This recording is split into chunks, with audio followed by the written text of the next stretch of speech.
2009 থেকে 24 পর্যন্ত দিন রাত অক্লান্ত পরিশ্রম করে এই বাংলাদেশটাকে স্বাভাবিকভাবে উন্নত করেছি, উন্নয়নশীল দেশের মর্যাদা নিয়ে এসে দিয়েছি, যেখানে আমাদের মহান নেতা জাতির পিতা বঙ্গবন্ধু শেখ মুজিবুর রহমান, যার নেতৃত্বে আমরা স্বাধীনতা অর্জন করেছি। আমি তার প্রতি শ্রদ্ধা জানাই 30 লক্ষ শহীদের প্রতি, লাখো মা বোনের প্রতি। লাখো শহীদের রক্তের মধ্য দিয়ে যে স্বাধীনতা পেয়েছিলাম, এই স্বাধীনতাকে ব্যর্থ করে দেওয়ার জন্যই 15ই আগস্ট জাতির পিতাকে হত্যা করা হয়, 3রা নভেম্বর জাতীয় 4 নেতাকে হত্যা করা হয়। আমি তাদের আত্মার, যারা শাহাদাত বরণ করছে, সকলের আত্মার মাগফিরাত কামনা করে এই কথাই বলবো যে তারা চেয়েছিল আমাদের স্বাধীনতার সুফল যেন বাংলার মানুষের ঘরে না পৌঁছায়, এই স্বাধীনতা যেন ব্যর্থ হয়ে যায়। আমি আর আমার ছোট বোন বেঁচে গিয়েছিলাম, বিদেশে ছিলাম বলে। এরপর 81 সালে দেশে ফিরে আসার সুযোগ পাই। তারপর থেকে অক্লান্ত পরিশ্রম করেছি, গণতন্ত্র প্রতিষ্ঠা করেছি, মানুষের ভোটের অধিকার প্রতিষ্ঠা করেছি, এবং যেখানে মিলিটারি রুলার ছিল সেখান থেকে আমরা গণতন্ত্র নিয়ে এসে জনগণের ক্ষমতা জনগণের হাতে দিয়েছি এবং জনগণের আর্থসামাজিক উন্নতি করতে সক্ষম হয়েছি। জাতির পিতা মাত্র 3.5 বছরের মধ্যে একটা যুদ্ধ বিধ্বস্ত দেশকে স্বল্পোন্নত দেশের মর্যাদা এনে দিয়েছিলেন, জাতিসংঘ কর্তৃক স্বীকৃত। এরপর বাংলাদেশ তো এগোতে পারেনি। এরপর আওয়ামী লীগ সরকার আসার পরেই বাংলাদেশের উন্নতি হয়। আর বিশেষ করে 2009 সাল থেকে 2024 আমরা জাতির পিতার জন্মশতবার্ষিকী 2020-এ উদযাপন করেছি। 2021-এ আমরা স্বাধীনতা সুবর্ণ জয়ন্তী যখন উদযাপন করি, সেই সময় বাংলাদেশ গ্রাজুয়েশন হয় উন্নয়নশীল দেশে। আর দুর্ভাগ্যের বিষয় হলো যে 24-এ এসে যখন জনগণ আমাদের ভোট দিয়েছে, আমরা আবার সরকার গঠন করেছি এবং 26 সালের মধ্যে উন্নয়নশীল দেশ হিসেবে বাংলাদেশকে আমরা যে উন্নত করবো তার সব ব্যবস্থা আমরা নিয়েছিলাম, কিন্তু সেটা একটা গভীর চক্রান্ত করে নস্যাৎ করে দেওয়া হলো। এবং সেখানে টার্গেট তো 1 নম্বরে আমিই ছিলাম, আর সাথে সাথে কতগুলি মানুষকে হত্যা করলো। এবং নিরীহ এই যে ছাত্রী সহ সাধারণ মানুষ এবং আমার আওয়ামী লীগের তো প্রায় কয়েক নেতা কর্মীকে হত্যা করেছে পুলিশ যে কত হাজার হত্যা হয়েছে তার কোন তালিকায় বের করতে পারে। বলে মাত্র 45 জন না, আর অনেক বেশি। এই ঢাকা শহরে একটা থানায় আগুন দিয়ে পোড়ানোর পরে সেখানে 19 জন মারা গেছে। সেই এনায়তপুরে সেখানে 15 জন। একটা মেয়ে যে ছিল প্রেগনেন্ট, একটা সিপাই, সে হাত পা ধরছিল যে ভাই আমাকে মারেন না, আমার পেটে বাচ্চা, শোনে নাই, তাকে পিঠে মেরেছে। এইভাবে সারা বাংলাদেশে প্রায় 400-র উপরে থানা আগুন দিয়েছে। এই আগুনে অনেকে মারা গেছে। সবথেকে কষ্টের যে 32 নম্বর জাতির পিতার সেই স্মৃতি বিজড়িত জায়গা, যেটা আমরা জাদুঘর করেছি, সেখানে যে আগুন দিয়েছে, একসাথে 9টা বাড়িতে আগুন লেগেছে।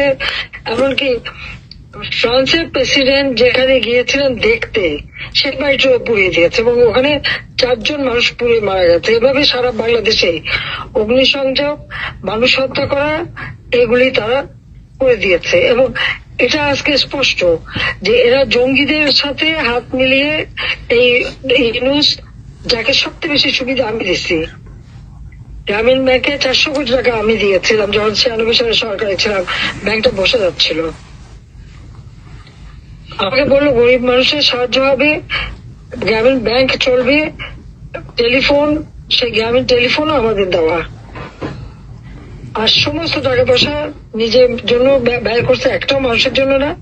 আর গরিবের রক্ত খাইছে এবং উচ্চ হারে সুদ নিয়ে সেই টাকা বিদেশে পাচার করে সে অর্থ সম্পদের মালিক হয়েছে। আর এরপরে সরকারকে উৎখাত করা। আমাদের অপরাধটা কি ছিল? দেশের মানুষকে দুবেলা খাবার ব্যবস্থা না, ওই রংপুর ওইসব এলাকার যেখানে দুর্ভিক্ষ তো সেখানে মানুষ 3 বেলা 4 বেলাও খেতে পারত।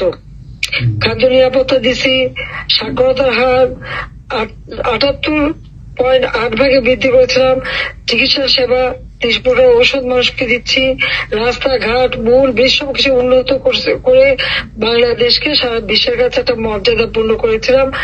মানুষের কাছে একটা বাংলাদেশ ছিল বিশ্বের বিস্ময় যে এত তাড়াতাড়ি একটা দেশ কিভাবে এত উন্নত হতে পারে।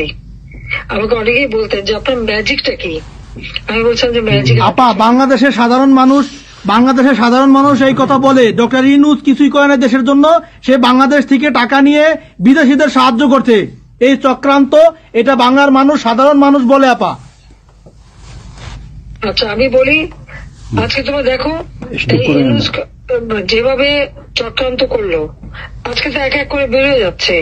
তারা আন্দোলনকারী দুই সমন্বয়ক, একজন কি বলছে, সে স্বীকার করছে, প্রকাশে বলছে যে পুলিশ খুন না হলে আর মেট্রো রেলে আগুন না দিলে নাকি তাদের বিপ্লব সফল হবে। নিরীহ পুলিশদের হত্যা করছে, নিরীহ মানুষ হত্যা করেছে, আওয়ামী লীগের নেতাকর্মী হত্যা করেছে, ছাত্রদের হত্যা করেছে। আজকে যে আবু সাইদের হত্যাকাণ্ড নিয়ে একটা করে মানুষকে বিভ্রান্ত করলো। আমার প্রশ্ন, ও যদি তাৎক্ষণিকভাবে পুলিশের গুলিতে মারা যেয়ে থাকে, তাহলে 5 ঘন্টা পরে ওকে হাসপাতালে নিল কেন? কোথায় ছিল আবু সাইদ? কোথায় রেখেছিল তাকে? হাসপাতালে তো তাকে ওরা নেয় নাই, কেন নেয় নাই? তারপর যে মুগ্ধ যে বাচ্চাটা, সে তো রেসিডেন্সিয়াল মডেল স্কুলের ছাত্র, তাকে যে পানি খাওয়াচ্ছিল, সেখানে তো ওদের সব লোক, সেখানে তো পুলিশ কোনো আক্রমণও করেনি, ধাওয়া দেয় ছিল না, সেখানে সে গুলি খেয়ে মরলো কেন? পিঠে থেকে গুলি করে বুকের থেকে বের হয়ে গেল। আমাদের মন্ত্রী দীপু নিজে গেছে তাকে দেখতে, আমি তাদেরকে ডেকে, ওই সময় যারা মারা গেছে প্রত্যেকটা পরিবারকে আমি সাক্ষাৎকার দিচ্ছি, তাদেরকে সহযোগিতা করেছি। যারা আহত তাদের বিনা পয়সার চিকিৎসার ব্যবস্থা আমাদের স্বাস্থ্যমন্ত্রী সামন্ত সেন এবং আমাদের প্রতিমন্ত্রী রোকেয়া প্রত্যেকটা হাসপাতালে যে তাদের চিকিৎসার সব ব্যবস্থা করেছে। আমি বলছিলাম যে তোমার চিকিৎসার পরে যে হাত গেছে, পা গেছে, যা আমরা সব রকম ব্যবস্থা করে দেবো, তাদের প্রতিষ্ঠিত করে দেবো। আমরা তো মানুষ হত্যা করি নাই, আমাদের কাছকে হত্যাকারী বানায়। আমি জুডিশিয়াল কমিটি করে দিয়েছিলাম, এনকোয়ারি কমিটি। কোন সরকার যদি হত্যাকাণ্ড করে তাহলে কি সে জুডিশিয়াল কমিটি করে? যখনই 6 গেল আমি সাথে সাথে জুডিশিয়াল এনকোয়ারি কমিটি করে দিলাম। যখন আরো মানুষ মারা গেল আমি 3 সদস্য বিশিষ্ট জুডিশিয়াল এনকোয়ারি কমিটি করলাম। কমিটি সেই এনকোয়ারি করা শুরু করলো, এমনকি রংপুরেও ভিজিট করলো, সব জায়গায় গেল। তার সেই এনকোয়ারি কিন্তু ইউনূস বন্ধ করে দিল। এবং শুধু এখন 15 জুলাই থেকে এরপর 8 জুলাই আগস্ট পর্যন্ত যত হত্যাকাণ্ড, অগ্নিসংযোগ, যা কিছু হয়েছে সব তারা মাফ করে দিয়ে দায় মুক্তি দিল। দায় মুক্তিটা কখন দেয়? যারা অপরাধ করে এবং যাদের দায়বদ্ধতা থাকে তাদের দায় মুক্তি দেয়। তাদের কোনো বিচার করা যাবে না, তাদের বিরুদ্ধে মামলা করা যাবে না। কেন? কারণ ইউনূসের কথায় তারা এই হত্যাকাণ্ড চালিয়েছে এবং সেটা তারা বলছে।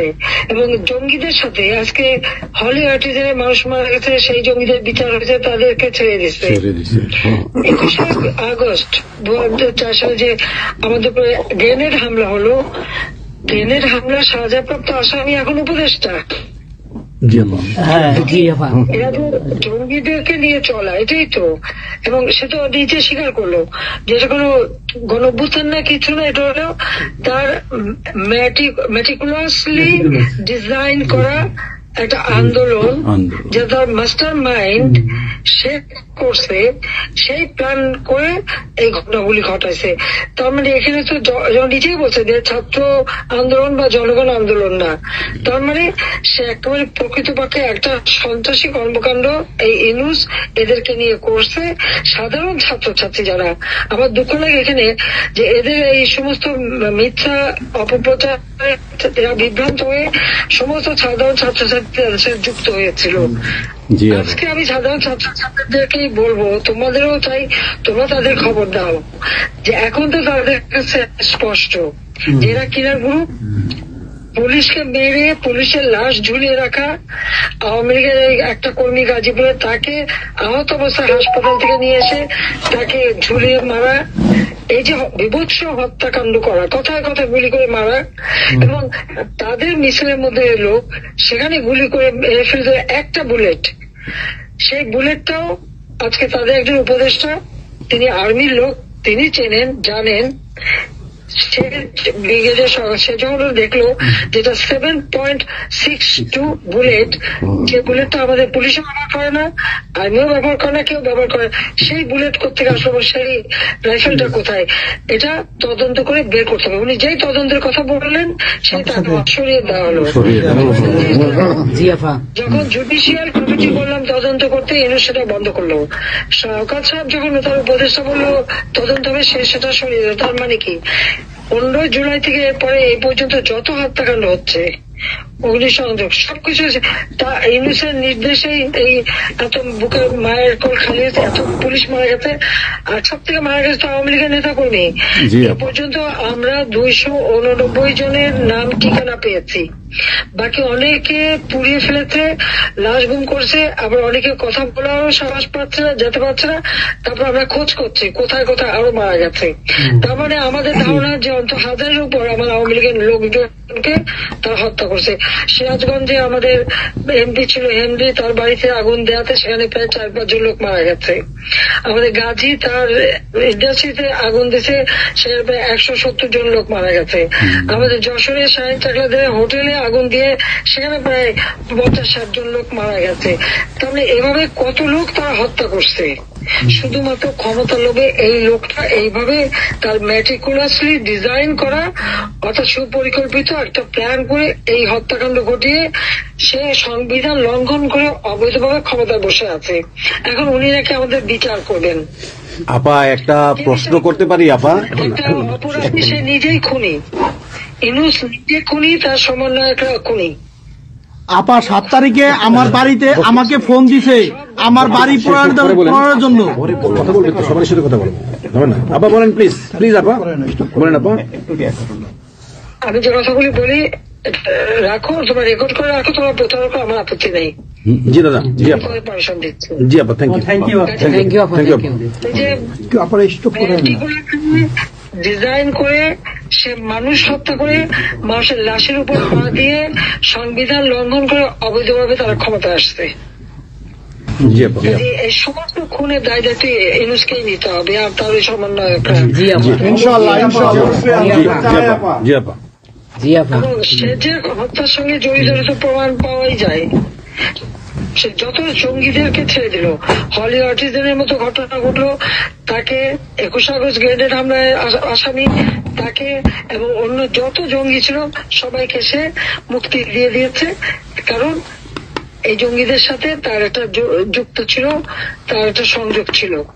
কাজে বাংলাদেশটাকে সে একটা জঙ্গির দেশ হিসেবে পরিণত করতেছে। আজকে সাধারণ মানুষের অবস্থাটা কি দেখো, সাধারণ মানুষ আজকে খেতে পায় না, পড়তে পায় না। আমি সব দিয়ে আসছি। মানুষ তো এখন বলে যে আগের সরকারই ভালো ছিল, শেখ হাসিনার সরকারই ভালো ছিল। জি আপা, 8,97,000 কোটি টাকার বাজেট, কয়লা কেনা, এলএনজি কেনা, ডিজেল পেট্রোল কেনা, খাবার সবকিছু ব্যবস্থা করা, সারের জন্য সার কেনার সব ব্যবস্থা করে আসছে। যে এলএনজি আমার সময় যখন বাজারে 10 টাকা, আমরা সেটা 9.93 দামে কিনলাম। সেই 9 টাকা 9 পয়েন্টের যেটা কিনা সে 14 তোমার 5 একটা, আর 14.65 এই দামে কিনলো। ডাবল দামে সে কিনতে গেল কিসের জন্য? এখন তো বাজারের দাম আরো কমছে। শেয়ার মার্কেটের টাকা উধাও, ব্যাংকে টাকা নাই, ব্যাংকের টাকা উধাও, গেল কোথায়? আমেরিকা। 20 লক্ষ মেট্রিক টন খাদ্য আমি রেখে আসছি। 1 কোটি পরিবারের জন্য টিসিবির কার্ড দিছি, মাত্র 30 টাকা কেজিতে তারা চাল কিনতে পারবে এবং ডাল, তেল, গম কিনতে পারবে। সেই ব্যবস্থা করে আসলাম সস্তায়। 43 লক্ষ মানুষকে বাদ দিছে সেখান থেকে। কেন বাদ দিল? আওয়ামী লীগের সরকার করছে, বাদ দিতে আওয়ামী লীগের। তার মানে তুমি আরেকটা চেষ্টা করো, 43 লক্ষ আওয়ামী লীগ পেল, তখন তো 1 কোটি ছিল, বাকি তো অন্য দলের। আওয়ামী লীগ তো দল দেখে নাই, আওয়ামী লীগ দেখছে যারাই আবেদন করছে তাদেরই দিয়েছে, সে যে দলমত নির্বিশেষে সবার জন্য। আওয়ামী লীগ মানুষের জন্য করে, যেটা আওয়ামী লীগ সরকার করছে এর জন্য।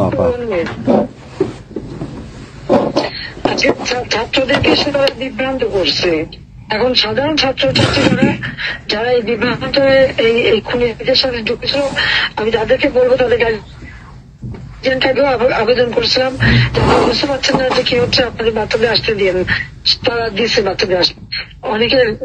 অনেকে তো আপনাদের হারালো, তখন যদি আমার কথাটা শুনতো তো হারাতে হতো না।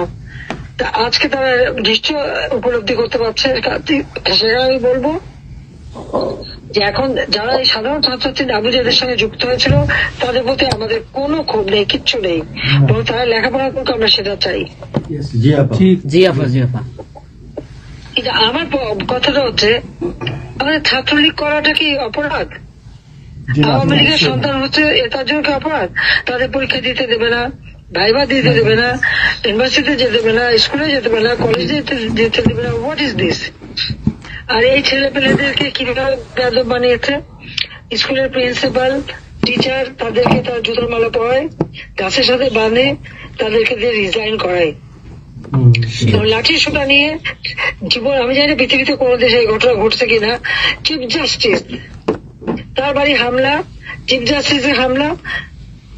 যাদের আত্মসম্মান বোধ আছে তারা থাকে না, উনি সাথে সাথে রিজাইন করে দিছে।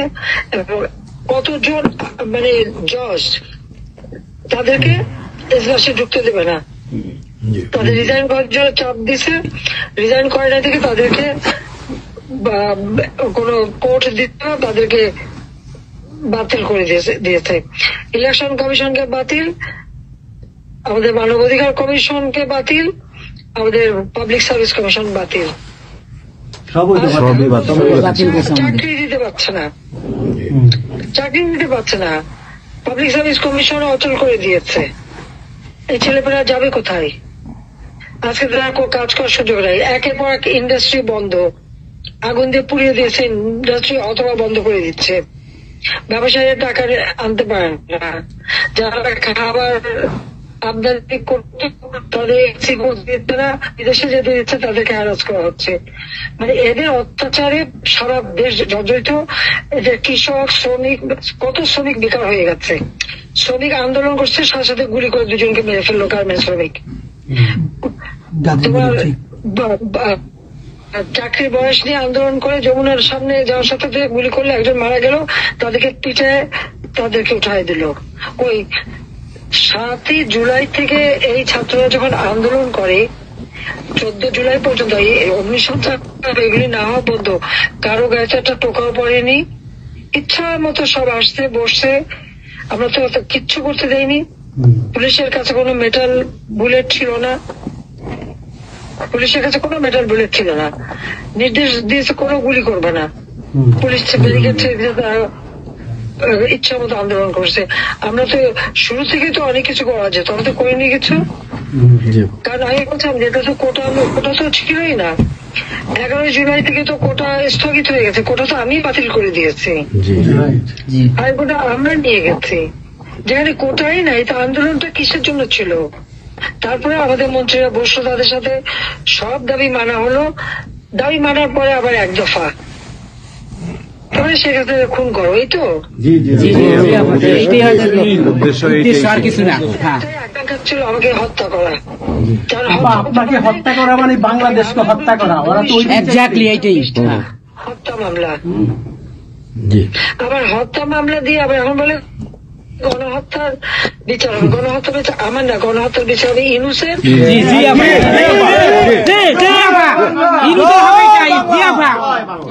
ইনশাআল্লাহ হবে একদিন, ইনশাআল্লাহ হবে তার বিচার। ইনশাআল্লাহ। আপা 152 জন সমন্বয়কের মধ্যে ওর বিচার আমি করব। একজনকেও কিন্তু গুলি করা হয় নাই বা কেউ গুলিবিদ্ধ হয় নাই, গুলিবিদ্ধ হয়েছে সাধারণ জনতা। তার মানে ওরা মারছে এগুলোকে। ইন্ডেমনিটি দিয়েছিল 15 আগস্ট হত্যাকারীদের। পুলিশ আমি বলছিলাম বিচার করবো, আমি বিচার করি নাই, করছি ইনশাল্লাহ। ইনশাআল্লাহ দেশে বিচার হবে ইনশাআল্লাহ। অবশ্যই অপরাধীদের বিচার জাতির বিচার শুরু করেছিলেন জিয়াউর রহমান, সে বিচার বন্ধ করে দেয়। এই যুদ্ধ অপরাধীদের উপদেষ্টা বানায়, মন্ত্রী বানায়, প্রধানমন্ত্রী বানায়। খালেদা জিয়া তাদেরকে মন্ত্রী বানায়। জি জি এরশাদ তাদেরকে এমপি বানায়, আবার বানায়, কি বলে, রাজনৈতিক সুযোগ দেয়, রাষ্ট্রদূত করছে। রাষ্ট্রপতি পদপ্রার্থী করে, খালেদা দিয়ে ভোট চুরি করে এই খুনিদেরকে পার্লামেন্টে বসায় রচিদ্রে। আমি বলছি আমি বিচার করবো, আমি বিচার করতে পারছি, আল্লাহ আমাকে সেই সুযোগ। জয় বাংলা, ইনশাআল্লাহ, জয় বাংলা, জয় বাংলা। এই ছাত্র হত্যার জন্য, জনগণ হত্যার জন্য, পুলিশ হত্যার জন্য আওয়ামী লীগের নেতাকর্মী এবং মাইনরিটি, হিন্দু, বৌদ্ধ, খ্রিস্টান কেউ বাদ যায় নাই। জি আপা, এটাই গণহত্যা। আক্রমণ করছে, হিন্দুদের বাড়ি ঘর মন্দির ভাঙছে, বুদ্ধিস্টদের প্যাগোডা ভাঙছে, সেখানেও তাদের ছেলেদের হত্যা করছে সেই খাগড়াছড়ি এবং রাঙামাটিতে। প্রত্যেকের উপরে এরা হামলা করছে, করে করে তাদেরকে মারছে। মাইনরিটিদের উপরে যে অত্যাচার, আবার দাবি উঠায় কি ইসকন নিষিদ্ধ করতে হবে, আর সংবিধান থেকে সেকুলার শব্দ বাদ দিতে হবে। কেন বাদ দিতে হবে? এই সংবিধান জাতির পিতা দিয়ে গেছেন, এটা লাখো শহীদের রক্তের বিনিময়ে পাওয়া। জি জি এদের কলমে কচু জিয়াও এটাকে নিয়ে খেলছে, এসবও করছে, খালেদা জিয়াও করছে, কিন্তু আবার আমরা সেই সংবিধান ফিরিয়ে এনেছি, মানুষের অধিকার আমরা নিশ্চিত করেছি। এবং এই সংবিধানেরই ৭ম অনুচ্ছেদের গ, অবৈধভাবে অনির্বাচিত কোন কেউ যদি ক্ষমতা যায় তাহলে তার বিচার হবে। এবং ইউনূস, তার কোন সাংবিধানিক ভিত্তি নাই, সে অসাংবিধানিক ভাবে অবৈধভাবে ক্ষমতা দখল করছে। ইনশাল্লাহ তার বিচার ওই সংবিধান মোতাবেকই হবে, এবং তার ওই চালা চামুন্ডার যে কোনো সাথে আছে আর উপদেষ্টা এবং সমন্বয়কারী সবকটার বিচার বাংলা মাটিতে হবে। জয় বাংলা, ঘুষখোরের কোনো জায়গা নাই বাংলাদেশে আপা। জি আপা, আজকে সারা দেশের মানুষ হাহাকার, জি জি, জীবনের নিরাপত্তা নাই, যে কোনো ঘরে ঢুকতেছে অমনি তাদেরকে খুন করে, লুটপাট করে, ডাকাতি হইতেছে, চুরি হইতেছে, ডাকাতি। এই ছাত্র নামদারিরা এমপি হোস্টেলে যে সব তালা ভাঙছে, সব লুট করছে, মন্ত্রীদের বাড়িতে তালা ভাঙছে, লুট করছে, আমাদের প্রত্যেকের গণভবন থেকে শুরু করে সবই তো লুট করছে। এবং ইউনূস নিজেই তো গণভবনে গেছিল লুট করতে, ছবি দেখো না? ঘুষখোর আপা, আপনি গোপালগঞ্জে চলে আসেন, কোনো সমস্যা নাই, আমরা আছি আপনার সাথে। সবাই যাবো, ইউরোপ আমেরিকা থেকে সবাই আমরা গোপালগঞ্জ কথা শুনি ইনশাআল্লাহ স্বেচ্ছায় কারাবরণ করবো দরকার। জি আপা, হ্যাঁ জি আপা, বলেন প্লিজ।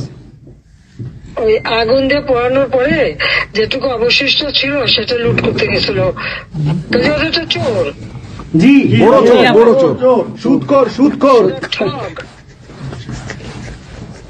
জি আপা। আপা, আবার বিচার করবে আমাদের, আপা, আচ্ছা আমি ওর বিচার করবে জনতা। জনতা তো করবে, আমরা নিজেরা করবো আপা, ফাঁসি চাই না, নিজের হাতে আমরা করবো। দৃষ্টান্তমূলক ফাঁসি চাই, যেটা জনগণ দেখবে ওই ফাঁসি চাই। যার যার বাড়ি ঘর পড়াইছে করছে, আপা, দেশের থেকে সব গরিব মানুষ এখন গ্রামে যাচ্ছে, খাবার পাচ্ছে না, কিচ্ছু পাচ্ছে না, খুব কষ্টে আছে সাধারণ পাবলিক, খুবই খারাপ আপা। আমরা দোয়া করি আপনি তাড়াতাড়ি আসেন। বৃহত্তর নোয়াখালীর অবস্থা অনেক খারাপ আপা, সারা বাংলাদেশের অবস্থা খারাপ বানায় রাখছে ওরা আপা, সারা বাংলাদেশটাকে একটা বদ্ধ ভূমি বানায় রাখছে, যেখানে সেখানে হত্যা, মানে এমন কোন লোক নাই যারা এখন শান্তিতে আছে। সবাই একটা কথাই বলে যে আগেই ভালো ছিল, আগে সরকারি ভালো ছিল। আমরা ভুল করেছি আপা, এই কথা সবাই বলে, সবাই অনুতপ্ত আপা। আপনি বলেন জি আপা, প্লিজ প্লিজ বলেন আপা প্লিজ। প্রত্যেকটা জায়গায় তো এইভাবে। এবং এখন আবার সে ওই একটা পদক্ষেপ নিচ্ছে, এদিকে প্রায় 80 জন প্লাস আরো 35 জন, সেই সাথে 300 লোক, তারা জেলা, উপজেলা, ইউনিয়নে সার্ভে করতে পাঠাচ্ছে। সবাইকে বলে দাও ওই সার্ভে করতে কারা যায়, কাদের নাম লিখছে, Definitely you could get it. Yeah. আমরা চাই আপা আপনি সুস্থ থাকেন, আপনি সুস্থ থাকলে বাংলাদেশ সুস্থ থাকবে, বাংলাদেশ ভালো থাকবে। আপনাকে আবার আমরা ফিরিয়ে এনে বাংলাদেশকে আবার এগিয়ে নিয়ে যাওয়ার জয়ের মালা পরাবো আবার, আবার জয় বাংলা, জয় বাংলা, জয় বঙ্গবন্ধু। জি আপা, প্লিজ। আমরা তোমাদের যে দেশে আছো সেই দেশে স্যার ডেনমার্ক আমেরিকা সবাই এখানে আছে আপা, ডেনমার্ক আমেরিকা সবাই আছেন। আপা আপনি এখন আমাদের কিছু নির্দেশনা দেন, আমরা প্রবাসে থেকে কি করতে পারি, এবং বাংলাদেশে আমাদের যে ফ্যামিলি আছে, আত্মীয় স্বজন আছে, আমাদের যে বিভিন্ন দলের নেতৃবৃন্দরা আছে, আমরা কিন্তু অর্থনৈতিক থেকে বিভিন্নভাবে সহযোগিতা করতেছি, যার যেভাবে পারি আমরা। বাকিটা আপা আপনি নির্দেশনা দেন, আপনার নির্দেশনার মতো আমরা কাজ করবো বাংলাদেশে এবং প্রবাসে। তোমাদের যেটা করতে হবে, একটা হচ্ছে তোমরা যে দেশে আছো সেই দেশের আইন কানুন মেনে ওখানকার যারা নির্বাচিত প্রতিনিধি বা সরকার বা যে বিভিন্ন মানবাধিকার সংস্থা, তারপরে 165 জন সাংবাদিকের চাকরি নাই, তাদের অ্যাক্রেডিটেশন কার্ড বাতিল করে দিছে। 106 জন সাংবাদিকের বিরুদ্ধে হত্যা মামলা দিছে এবং আমাদের কতজনকে গ্রেপ্তার করে জেলে ঢুকাইছে, মানবিত জীবনযাপন করছে। সাংস্কৃতিক কাজ করতে পারে না, ব্যান্ড কোন অনুষ্ঠান করতে পারে না, পাকিস্তান থেকে ব্যান্ড শো এনে করায়, অথচ আমার দেশে ব্যান্ড শো যারা তারা এখন কাজ পায় না। এরা আবার এদের সাথেই ছিল, তারাও লাল রং লাগাইছিল, এখন আর তাদের পাত্তা নাই, কাজ পায় না। সংস্কৃতি কর্মকাণ্ড বন্ধ, সমস্ত সামাজিক নিরাপত্তার যত গরিব মানুষ আমরা বয়স্ক ভাতা, বিধবা ভাতা, মুক্তিযোদ্ধা ভাতা যা যা দিয়েছিলাম সেগুলি সব বন্ধ করে দিয়ে সেটাকে মেরে খেয়ে গেছে। এমনকি মানে সারা দেশটাকে একটা লুটের রাজত্ব, খুনের রাজত্ব সৃষ্টি করছে। এই বিষয়টাই যে মানবাধিকার লঙ্ঘন, সাংবাদিকদের উপরে নির্যাতন, সাংবাদিকদের অত্যাচার করা, মহিলা সাংবাদিকদের যেভাবে অপমান করছে, এই বিষয়গুলি জনমত তোমাদের তৈরি করতে পারে আন্তর্জাতিক পর্যায়ে। ইউনুসের যে বিভৎস চেহারাটা, ওইটাই আজকে মানুষের কাছে স্পষ্ট হয়ে গেছে। একটা রাষ্ট্র চালাতে সে টোটালি ব্যর্থ। এই জিনিসগুলি কি আপা? আমি একটা বলি, ইউনুস সাহেব রাখছে 4টা টোকাই রাখছে, সাথে 4টা টোকাই রাখছে। আর আপনি চিন্তা করিয়েন না, বাংলাদেশে গৃহযুদ্ধ হবে তখন আপনাকে দেখবে। তোমাদের করতে হবে ইউরোপিয়ান ইউনিয়নে, যেখানে তোমার ওখানকার পার্লামেন্টে যেখানে আছো, সব জায়গায় এই জনমত তৈরি করতে হবে। সন্ত্রাসের রাষ্ট্রে পরিণত করছে, মানুষ খুন করছে, আজকে খুন করছে। আজকে তুমি জানো আমাদের মোফাজ্জল হোসেন মায়ের বাড়িতে আগুন, এইগুলি সে করে বেড়াচ্ছে এবং সমস্ত এই ইচ্ছা মতো। কাজে তোমরা এই বিষয়গুলি তোলো, আর আত্মীয় স্বজন, বন্ধু বান্ধব, পরিচিত যারা আছে খুবই কষ্ট আছে, তাদেরকে সাহায্য করো। মামলা দিয়ে আমাদের নেতা কর্মীদের চরম হয়রানি করে যাচ্ছে, তাদেরকে সহযোগিতা করা, এই যে আইনজীবী ঠিক করা, এবং আন্তর্জাতিক ভাবে কিভাবে মানে এদেরকে জনমত সৃষ্টি করা, সরকার যে অপকর্মগুলি করছে সেগুলি তুলে ধরা, এই কাজগুলি তোমাদের আবা একটা জিনিস একটু সন্দেহ লাগতেছে আপা। তাদের সাথে তোমরা থাকবা, কাজ করবা, আর দেশের ভিতরেও মানুষকে যে এই সরকারকে না তাড়ালে দেশের মানুষের মুক্তি দেয়। হ্যাঁ আবা, আমি একটু একটা কথা বলতে চাই। একটা জিনিস একটু সন্দেহ লাগতেছে যে পাকিস্তান থেকে যে শিপের মধ্যে কতগুলি কন্টেইনার আসলো, এটা কেন এবং এত দ্রুত ওরা কিভাবে পাকিস্তানের সঙ্গে ব্যবসায়িক সম্পর্কটা গড়লো? কারণ এইটা তো কোনোদিন ছিল না বাংলাদেশে, 71-এর পরে এটা হয় নাই আপা। এখন এইটা নিয়ে আমাদের আপনি তো অবশ্যই আপনি অনেক কিছু অবগত আছেন, এটা আমাদের জানার প্রয়োজন। এই তথ্যটা আমাদের বের করা উচিত, যে কোনো ভাবে গোয়েন্দা বলেন, যে কোনো ভাবে আমাদের তো কিছু না কিছু আছে, এদের মাধ্যমে এই জিনিসটা আমাদের খুবই দ্রুত বের করা উচিত। এরা কি মনে করতেছে, মনে হয় সম্ভবত ভয় পাইতেছে যে আমরা হয়তো দেশে একটা অরাজকতা সৃষ্টি করুম, ওরা একটা গৃহযুদ্ধের প্রস্তুতি নিতেছে, অস্ত্র আমার কাছে সন্দেহ। ওইখানে দুইজন যে মাল ডেলিভারি করে ওই জায়গাতে কন্টেনারের ওইখানে 2টা লোকের চাকরি চলে গেছে।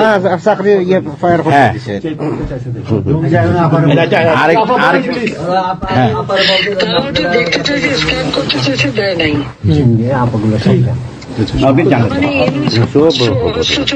সাথে জড়িত।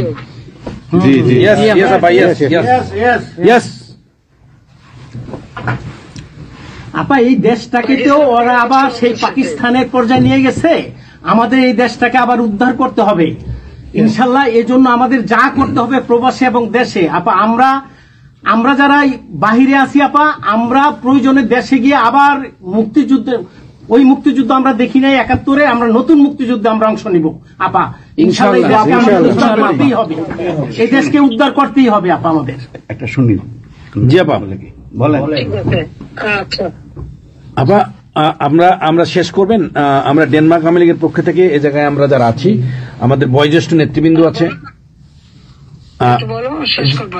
হ্যাঁ, ডেনমার্ক আওয়ামী লীগের বয়োজ্যেষ্ঠ নেতৃবৃন্দ আমরা এখানে উপস্থিত আছি। আমরা আজকে প্রতিবাদ সভা ডেনমার্ক আওয়ামী লীগের এই ইউনূস সরকারের যে এই যে অগণতান্ত্রিক কাজ, এই সন্ত্রাসী ইউনূসের যে অগণতান্ত্রিক কাজ, তার বিরুদ্ধে আমরা মাফিয়ার বিরুদ্ধে আজকে প্রতিবাদ সভা হচ্ছে। সেই জায়গাতে আমাদের ডেনমার্ক আওয়ামী লীগের উপস্থিত আছে বাবু সুভাষ ঘোষ, আমাদের আপনি জেনে থাকবেন সবারই নামই, লিঙ্কন ভাই, লিঙ্কন মোল্লা, খোকন মজুমদার, আমাদের নঈম বাবু, আমাদের স্বামী দাস, আমাদের অবশ্যই মোহাম্মদ শহীদ, আমাদের মাহবুর রহমান, এখানে লিমন, তারপরে আমাদের